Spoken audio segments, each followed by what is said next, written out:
Mossad, one of the most effective secret services in the world. Its job, to prevent another Holocaust.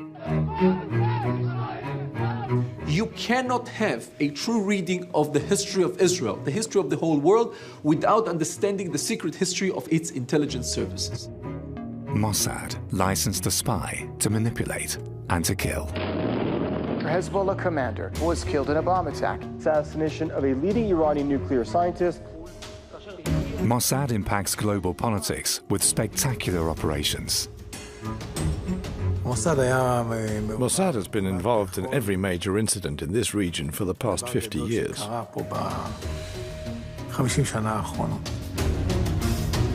Mossad, feared, powerful, controversial.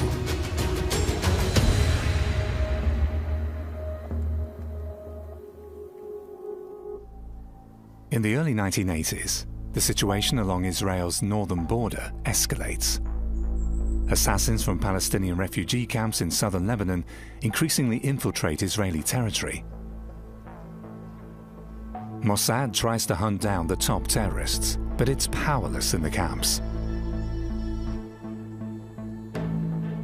After the PLO was chased out of Jordan in 1970, it set up its headquarters in Lebanon. Thousands of Palestinians have been permanently living here in refugee camps since Israeli independence. Terrorists have established bases, especially in the south.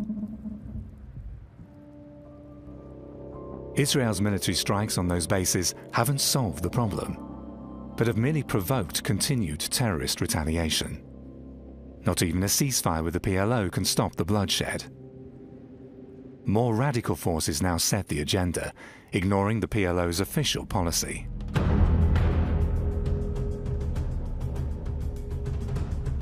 Israel's government is bent on an all-out effort to counter the terror on the northern border.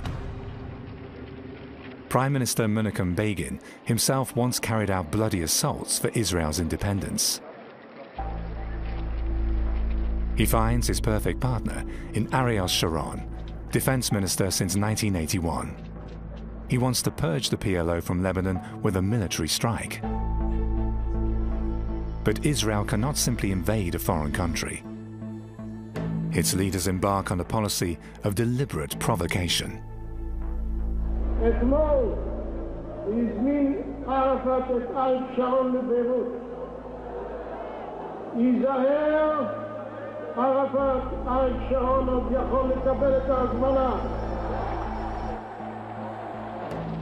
Sharon is looking for an excuse to invade Lebanon, to get rid of the PLO, expel the PLO, and the belief being that if you get rid of the PLO as a symbol of Palestinian nationalism, then Israel will more or less have a free hand to do what it wants in terms of the West Bank. Most of the Palestinian refugees hope to return to their old homeland. The PLO under Yasser Arafat has become a powerful political factor in Lebanon, running the camps almost like a state within a state.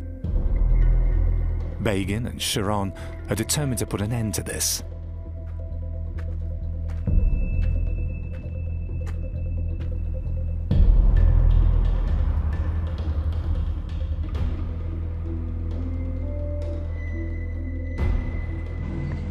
Their logical allies in the fight against the PLO are Lebanon's Christians. Mossad maintains close contacts with them, since the Palestinians are their mutual enemy. The Christian militia have been fighting against the PLO in a civil war since 1975.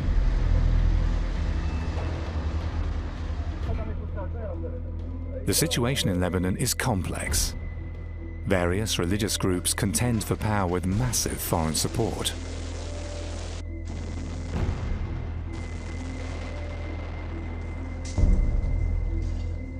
Israel supports the Christians, Iran supports the Shiites, and Syria intervenes with its military alongside the PLO. The Palestinians set up roadblocks. They identified Christians by their names and executed them. And the Christians did the same, sometimes without an ID. They held up a tomato. The Palestinians call it bandora, and the Lebanese call it banadura. When somebody said Bandora, they shot him. Beirut was the Wild West. Inside Mossad, there are doubts about the Christian militia's reliability, but supporting them seems to be the only means to influence events in Lebanon.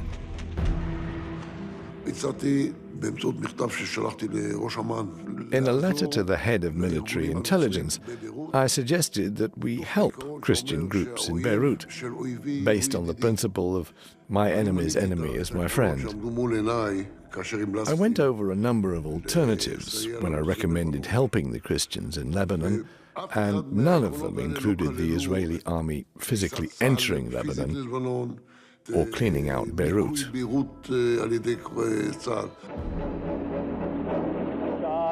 The time is 10:53. Israeli armored units entered 50 minutes ago, marking the beginning of the operation. No one can foretell how a military operation will develop. Mossad had discouraged an Israeli intervention in the civil war, given that the situation in Lebanon was too complicated. But Ariel Sharon has great plans. At first, there's merely talk about attacking PLO bases along the border. But the real goal is to destroy the PLO's infrastructure all over Lebanon and to expel the Syrians. After that, a pro-Israeli regime is to be installed. 2 months after the invasion, the PLO actually retreats from Lebanon. Sharon's strategy seems to work.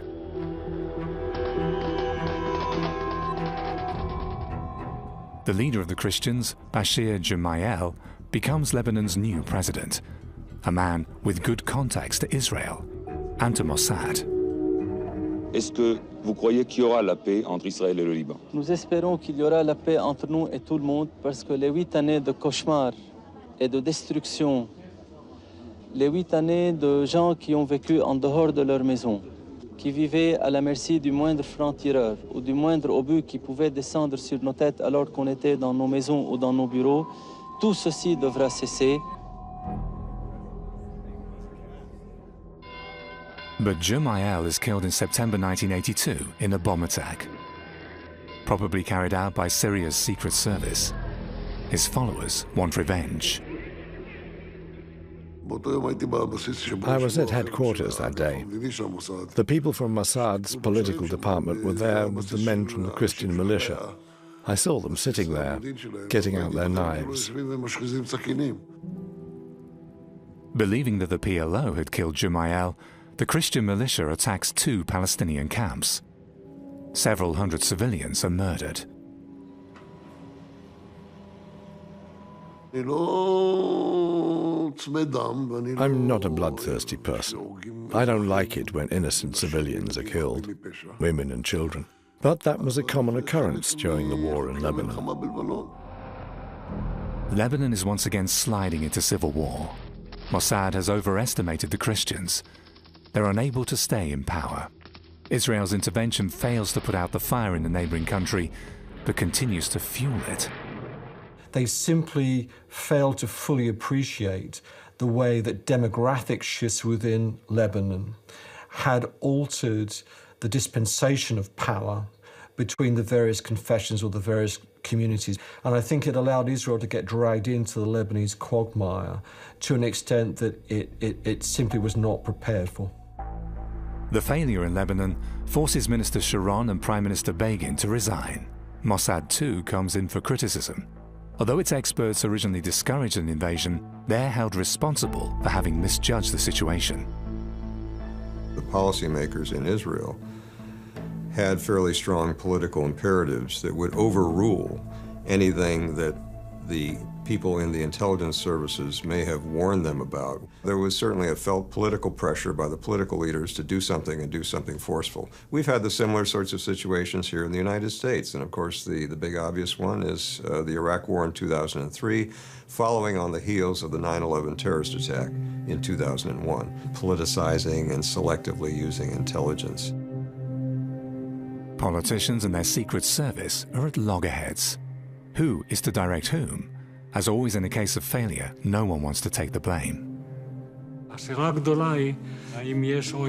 The big question is, can a Mossad director influence a prime minister's decision-making process in strategic geopolitical matters? In my opinion, the answer is no. A prime minister has a much broader set of factors to deal with. The ideology he came up in, his political maneuvering, ensuring his political longevity. Mossad, a mere service provider, or a major player that controls information and pursues its own secret strategy?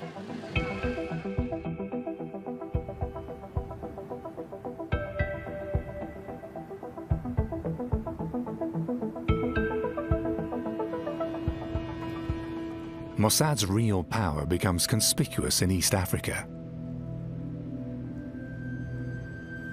A Jewish community has been living in Ethiopia since biblical times.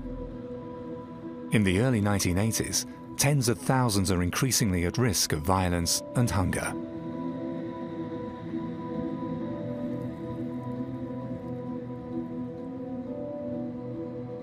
Mossad is expected to bring the Ethiopian Jews to Israel, as decided by Prime Minister Menachem Begin in the late 70s. At the instigation of the Secret Service, thousands fled to refugee camps in neighboring Sudan, where they now await their rescue. It has to be carried out in secret, since the Arab-born dictator of Sudan, Jafar al-Numiri, sees himself as Israel's enemy. Israeli intelligence is not in charge only on the safety of Israel, but also on the safety of the Jews. Even if they are not Israeli citizens, there is no other example in the world that an intelligence organization is in charge of citizens of another country because they come from the same religion. This is part of what makes us unique. This is what makes Israeli intelligence unique. Dramatic rescue operations are part of Mossad's founding myth. Hundreds of thousands are brought to Israel. In its first 4 years of existence, the country doubles its population. After World War II, European Jews are smuggled past the British Mandate into Palestine. After the proclamation of Israel, Mossad is tasked with extracting Jewish communities from Arab countries into the land of their forefathers. 30 years later, Mossad is looking for ways to bring the Ethiopian Jews to Israel. That operation involved breaking every rule in the book on how to run a clandestine operation. First of all, it took place in an area where we had very limited reconnaissance capabilities. We had no real way of knowing whether or not our people might have been exposed. A holiday resort on the Sudanese coast becomes the starting point for the secret rescue mission. No one in Sudan's diving paradise will be surprised to see Caucasians working in the tourist branch, a daring but perfect disguise for the Mossad agents. The people we recruited, well, we didn't have time to train them properly and prepare them for the job. However, I made the decision and we took a shortcut. We took some people, some of them Israelis, and gave them crash courses on operating under an assumed identity in a hostile country.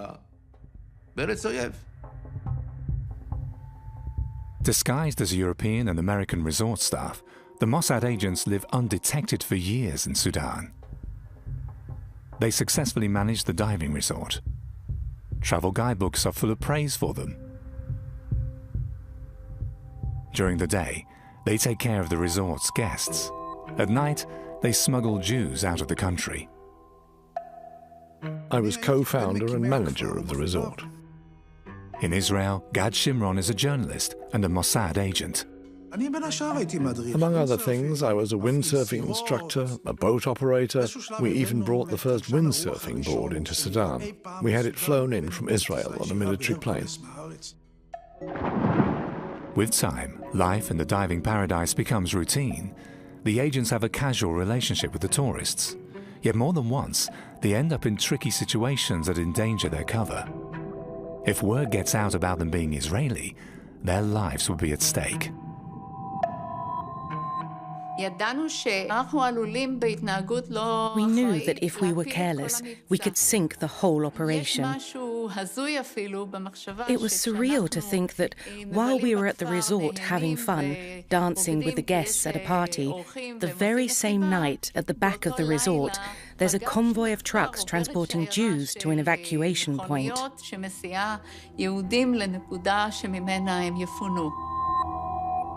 The Ethiopians are picked up at the refugee camps and taken by boat across the Red Sea to Israel. But the going is slow. The situation in the camps worsens. Mossad finds ways of secretly flying out larger groups. The nightly operations are extremely risky.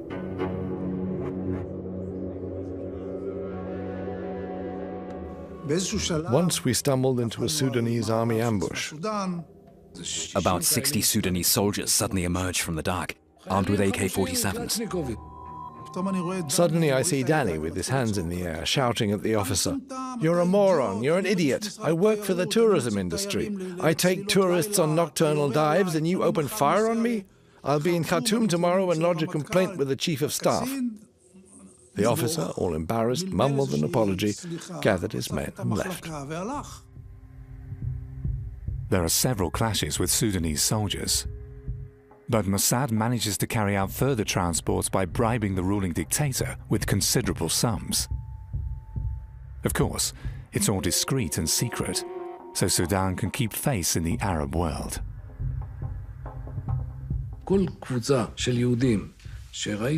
Every group of Jews that I saw pulling away from the shore with the naval commandos or going up in the plane brought with it enormous satisfaction.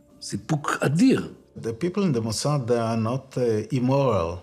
And if they have to choose between bringing Jews from Ethiopia to Israel to killing I don't know who, most of them would prefer to bring Jews from Ethiopia. So yes, it was a positive assignment. Who are the people that risk their lives for Mossad? What inspires them? I know that part of the image of a Mossad operative is the guy with the knife in his teeth, James Bond with his fancy weaponry.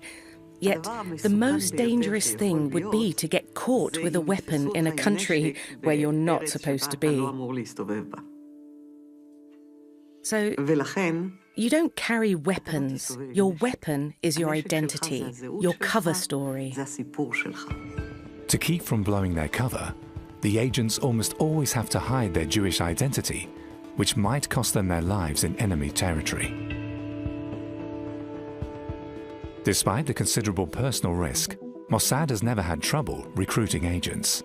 Its budget has increased in recent years, its manpower expanded. Recently, cyber experts have become much sought after. Yet, right from the start, recruiters looked for a certain type of personality. You must be a reliable person with strong morals. On the other hand, you must have the ability to be someone else entirely in certain situations. However, the combination of these two qualities is hard to find. Generally, people are either honest and just, or they're crooks. That's why operatives are so hard to find. That's why only 1 in 1,000 fits. People who fit the profile have bright career prospects. The close connections between the security sector and politics in Israel are a real door opener. And once you're in a boys and girls club, because it's boys and girls pretty much equal at the beginning, that gives you a starting salary when you go out, in double-digit numbers in a way that Israelis don't get, without studying at all, without having gone to university. You don't ask to be in intelligence. You're invited in. It's still viewed in Israel as being the best, the brightest, and cutting edge. When in Israel, you are asked, what do you do in life? You say, I work for the Prime Minister office in a low voice. They understand. Prime Minister office is the code word when you say it in a low voice, maybe smiling a bit. They know that you are from the Mossad. Even if you do accountants, you have prestige. A military coup in 1985 leads to the abrupt end of Mossad's operation in Sudan. The new leaders denounce their predecessor, al-Numiri, as a collaborator and as a Jew lover. Things get dangerous for the Israeli agents, and the coastal resort is abandoned. For nearly 10 years, Mossad smuggled Ethiopian Jews to Israel. In a race against time, 4,000 people die before the agents can save them. Yet overall, the operation is a huge success for Mossad. About 20,000 Ethiopian Jews are brought to safety by 1985.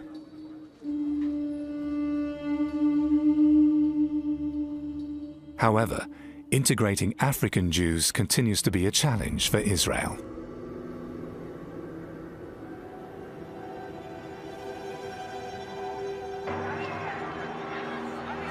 In 1987. Anger boils over in Gaza, which has been occupied by Israel for over 20 years. The lack of any perspectives especially frustrates young Palestinians. It's a breeding ground for new violence, which is increasingly triggered by radical Islamic forces. The so-called Intifada catches Mossad unawares. For years, its primary objective had been fighting the PLO. Therefore, Mossad agents were used to operating on foreign territory, since Palestinian leaders have found refuge in other countries. Israel increasingly resorts to ever more radical measures. In Tunis, Mossad liquidates the alleged mastermind of the uprisings. The killing of Arafat's top aide, Abu Jihad, is hailed as a success. But it gradually becomes clear it isn't the PLO in faraway Tunis that's calling the shots. It's the people on site who revolt against Israeli occupation. The longer the uprising lasts, the louder the call for a diplomatic solution. Israelis and Palestinians finally sit down together on neutral territory in Oslo, Norway. After years of killing, and for the first time, the two sides discuss possible compromises. Israel's Prime Minister, Yitzhak Rabin, hopes for a lasting peace. Prime Minister Rabin didn't want any involvement of the intelligence services. He and his foreign minister, Shimon Peres, felt that too often they tended to see things through their gun sights.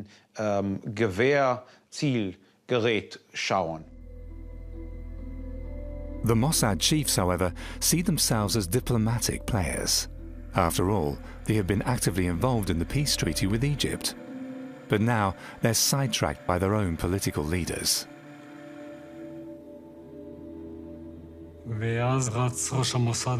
head of Mossad rushed over to Rabin and told him, "Sir, something's going on in Europe." Rabin's answer was, "Drop it, I'm aware of it," without sharing, without telling him what was going on. Peres used to say, "What do intelligence services know? What did they know about Munich? What did they know about Pearl Harbor?" Therefore, he thought he could do without their advice.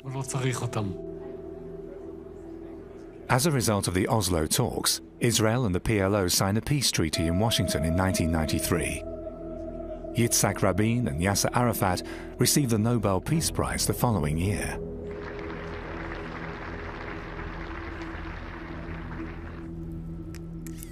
Israel's troops withdraw from the Gaza Strip and the West Bank.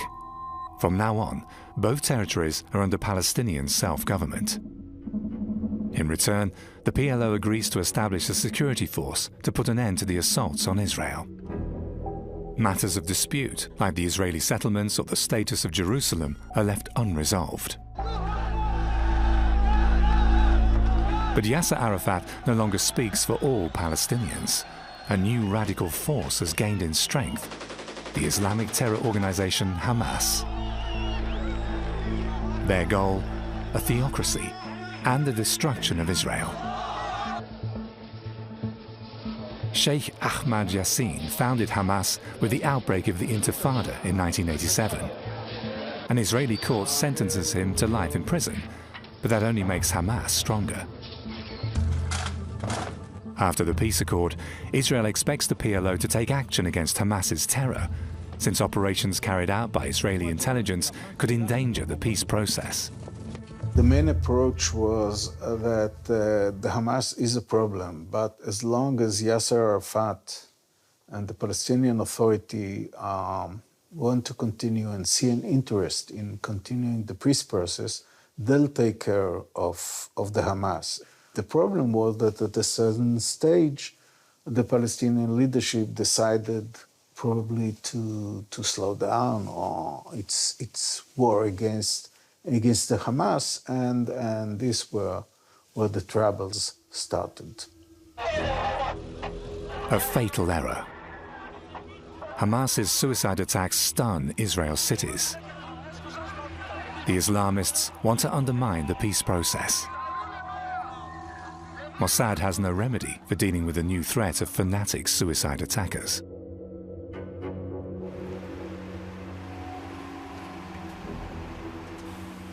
Israel's new Prime Minister, Benjamin Netanyahu, in office since 1996, is expected by his supporters to return to a policy of strength. Men, women, and children, small children, were murdered.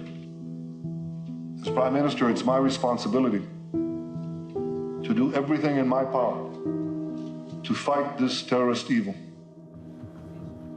The Prime Minister asked the leaders of the intelligence services to name persons they could target and liquidate to stop Hamas attacks.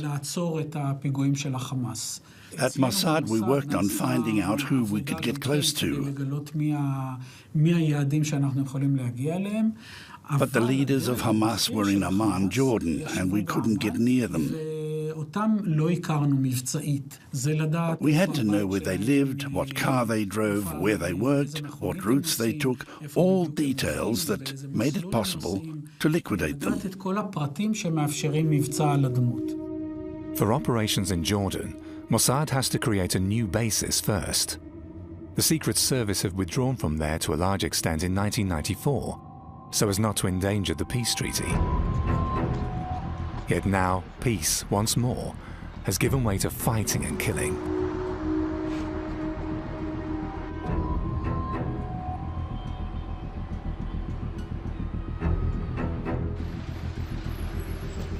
Mossad is under pressure to deliver results in the crusade against Hamas's leaders.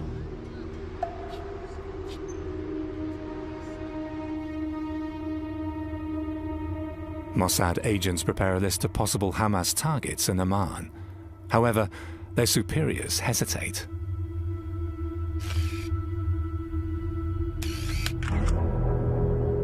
Benjamin Netanyahu compelled the Mossad to carry out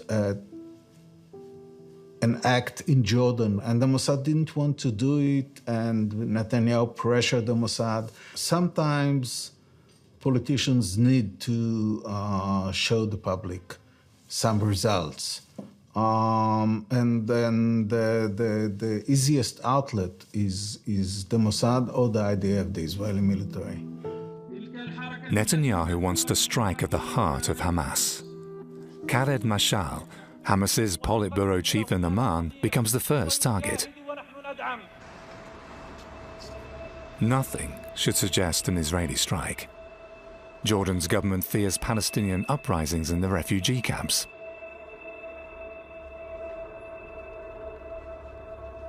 The idea is to poison Mashal in broad daylight, but without anyone realizing it, so it will look like he died of natural causes.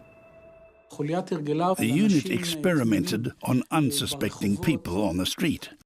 Two people approach the target from behind, one sprays him, and the other just before shakes and opens a cola can, causing the can's contents to spray all over. When the person who was sprayed turns around, just sees a shaken up can of cola, he thinks that's what sprayed him. The team has little time to practice. Netanyahu wants quick results. The operation spirals out of control. Khaled Mashal is walking with his sons and a security guard. A Hyundai pulls up to them and two men emerge. They approach Mashal, press a device against his head and escape. Mashal collapses and his bodyguard hails a cab and begins his pursuit. After a few minutes' drive, the assassins try to switch cars. But when they get out of their car, Mashal's bodyguard attacks them and the Jordanian police arrive. Mashal is taken to the hospital in critical condition.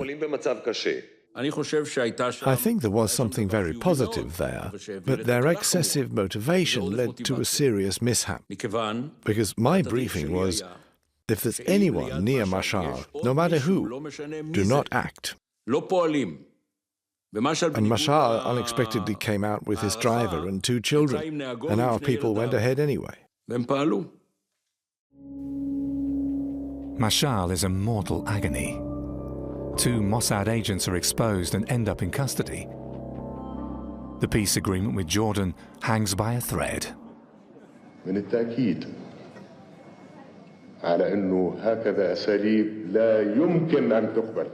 Hussein said that if Mashal dies, he'll have a Palestinian uprising on his hands, and he'll have no choice but to execute our two operatives.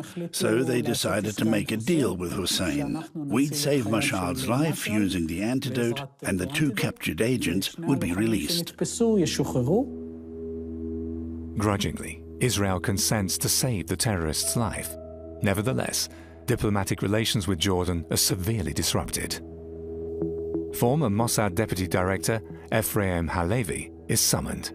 He had helped to negotiate the peace treaty.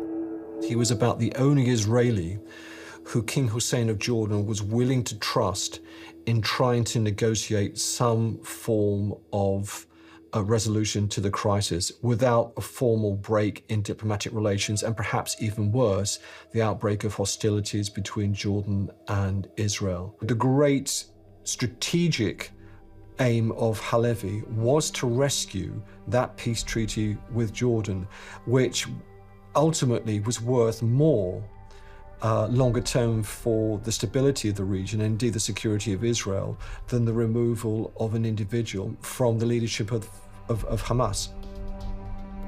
Israel pays a high price for peace. Hamas founder Sheikh Racine is released from prison, a concession to Jordan intended to appease the Palestinians living there. After being saved, Khaled Mashal becomes Hamas's new leader in waiting.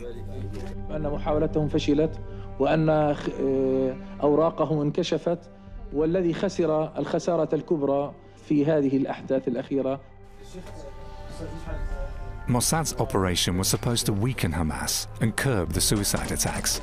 The opposite occurs. In September 2000, Islamists unleashed the second intifada against Israel. The number of suicide attacks rises.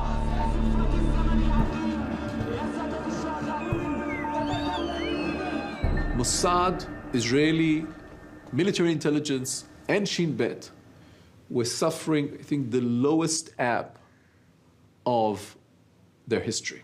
They were not capable to deal with the threat.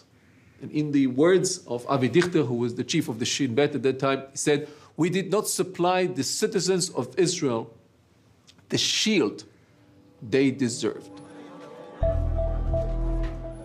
The Amman fiasco plunges Mossad into its biggest crisis yet. What's left of the once hard-hitting Secret Service?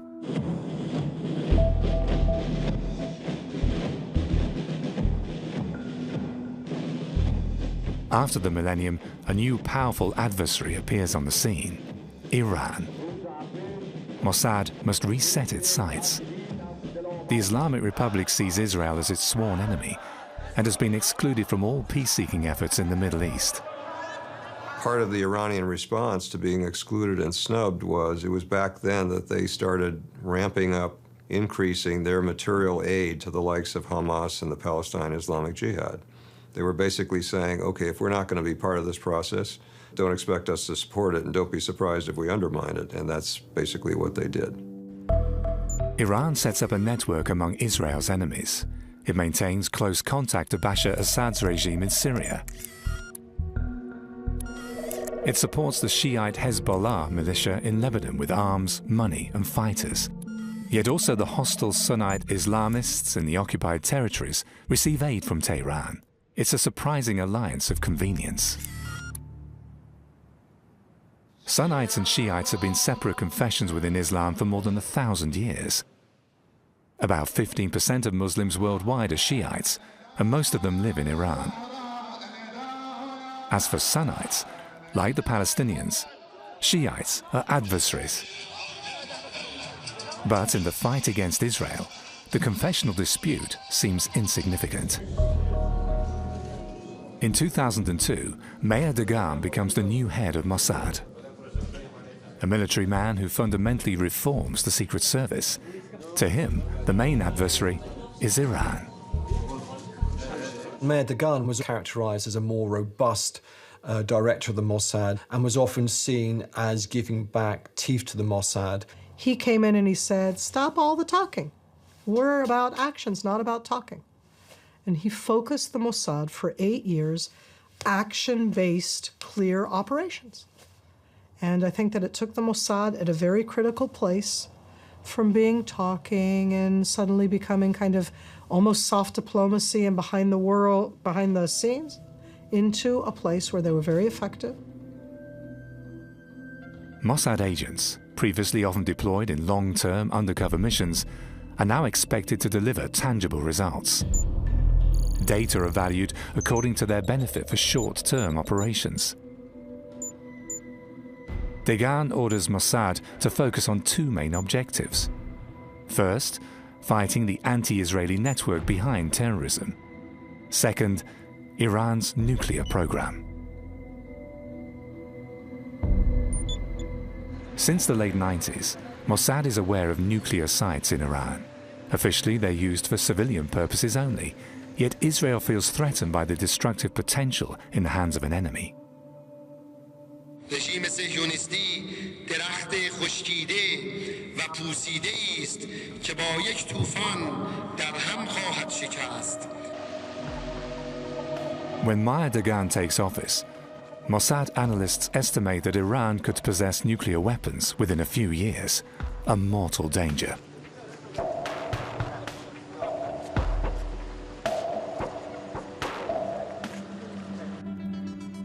For decades, Israel has been fighting every nuclear ambition among its neighbors. The small country could be wiped out by just a few atomic bombs. For a long time, Israel has hushed up its own nuclear program in the Negev desert. Not until 1986 was it revealed that the reactor there had been producing weapons-grade plutonium since the 1960s. An additional secret service was specifically set up to collaborate with Mossad to obtain the data needed for Israel's bomb.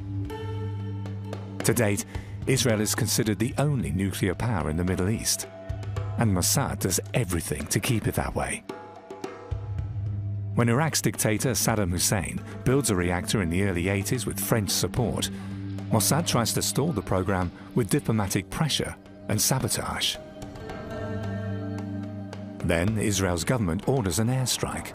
The site in eastern Iraq is severely damaged.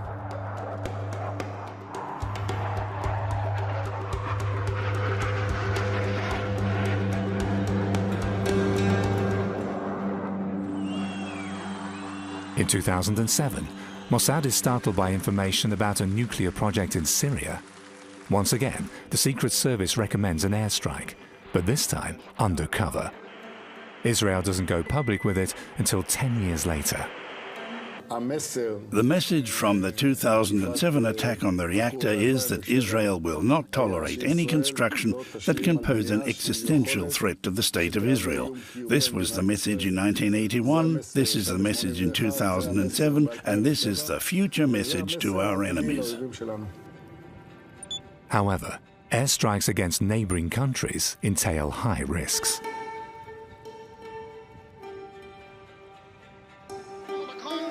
In the case of Iran, Mossad warns of incalculable consequences.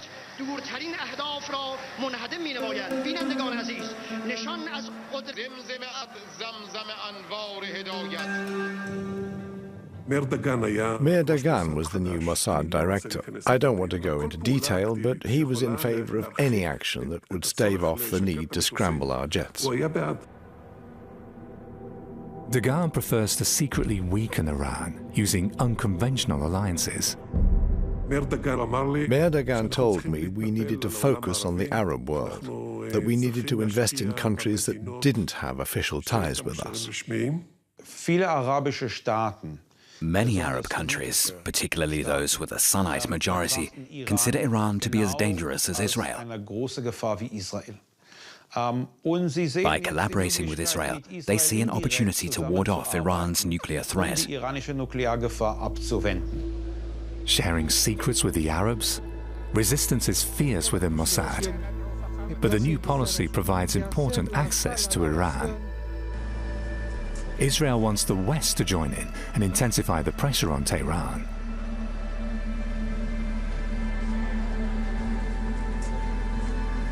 To achieve this, explosive information is passed on to the Mossad's Western colleagues.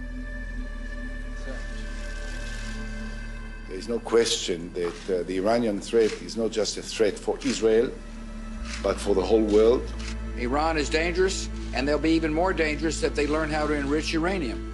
And so I look forward to figure out ways we can work together to prevent this from happening for the sake of world peace. Mossad's dossier on Iran also reaches the Europeans. Since I read the first reports on Iran's nuclear program in 2001, it was always a matter of 3 years. I don't want to downplay it. Iran's nuclear program really exists. But what's more important is their ballistic missile program. It's no use testing medium-range missiles when you have nothing to put on top. And it's not little teddy bears. So we have to decide how to react. Mossad turns to pressure, preferably with lots of players. Iran should voluntarily give up its nuclear ambitions. For that purpose, a brand new weapon is used: cyber sabotage. Limited measures that don't reveal their origin, don't provoke retaliation, and don't cause escalation. I was a proponent of using these measures. It's a worm, which means it propagates by itself. It keeps moving through the system, and it hides its tracks. You think that Israel did it? I mean, I'm going to guess that they will never admit it, even if they did. Stuxnet. A computer virus cripples Iran's uranium enrichment plant, presumably as a result of covert collaboration between the CIA and Mossad.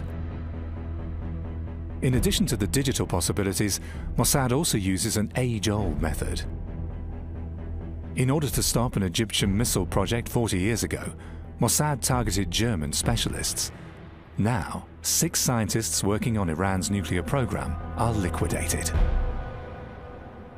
The Iranians put so much efforts into protecting the remaining scientists, trying to screen the equipment being brought into the nuclear project, fearing that it is polluted with bugs, with viruses, and screening everybody, again, fearing Mossad modes, that the Iranians themselves delayed their project, putting all sorts of security and bureaucratic obstacles. They delayed their own project in 2 to 3 years. Israel buys time, and Mossad finally can boast another triumph.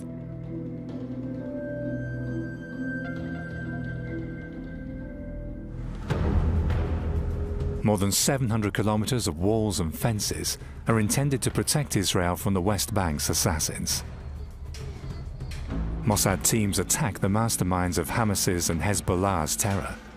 The number of assassinations in Israel declines.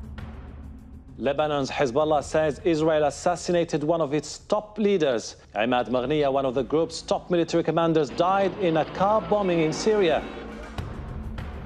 A high-profile success for Mossad. Maghniya has been on Mossad's list for nearly 30 years. Targeted killings are controversial, even in Israel. It's a method that goes back to the beginnings of the Jewish underground in Palestine. You don't kill unrelated people, you kill your adversaries, your enemies, because by killing them you're saving the lives of others. That's the rule.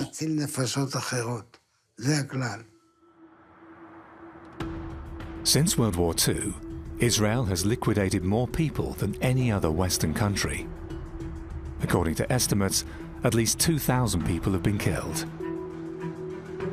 Did it help Israel in the long run? Not really. But it forced the terrorist decision-makers to reconsider their tactics. A terrorist on the run is quite different from a terrorist who isn't on the run.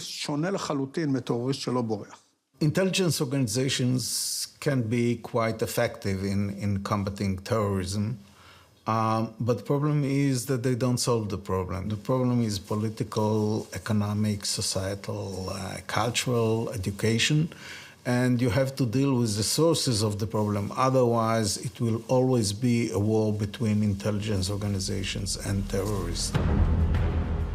The strategy of targeted killings is also criticized within the intelligence services. Most Israeli analysts I've met see it the same way. They say, sure, we're buying time. But today's Hamas fighters, or the people who fire missiles, aren't the problem. The problem is that the next generation will be even larger in numbers, more despairing, and more determined to take drastic measures.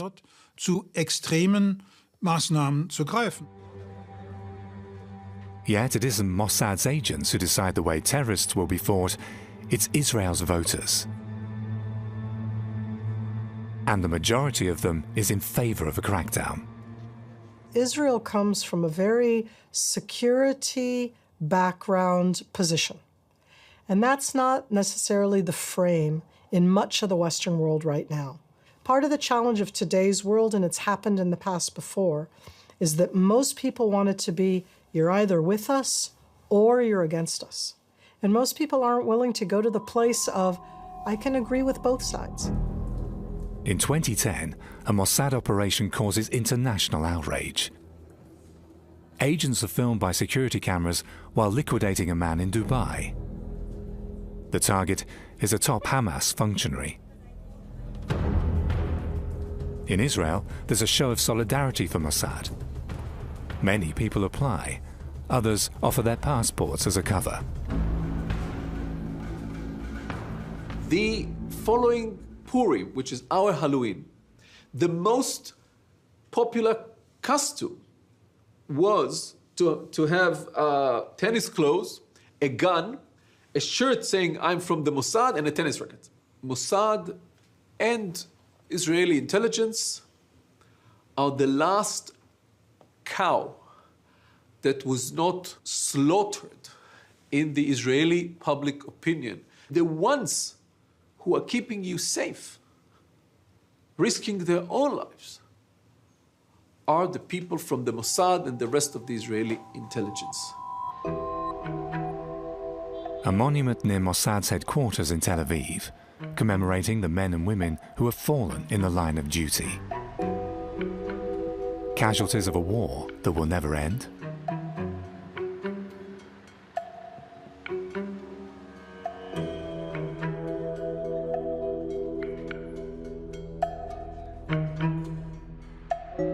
In 2012, the nuclear dispute with Iran comes to a head. Mossad's operations have only slowed down the program. They haven't stopped it. Benjamin Netanyahu, Prime Minister once again, loses his temper. Speaking at the UN, he demands radical measures against Iran. No one appreciates our intelligence agencies more than the Prime Minister of Israel. They've saved many lives, but they are not foolproof. Ladies and gentlemen, the relevant question is not when Iran will get the bomb. The relevant question is, at what stage can we no longer stop Iran from getting the bomb?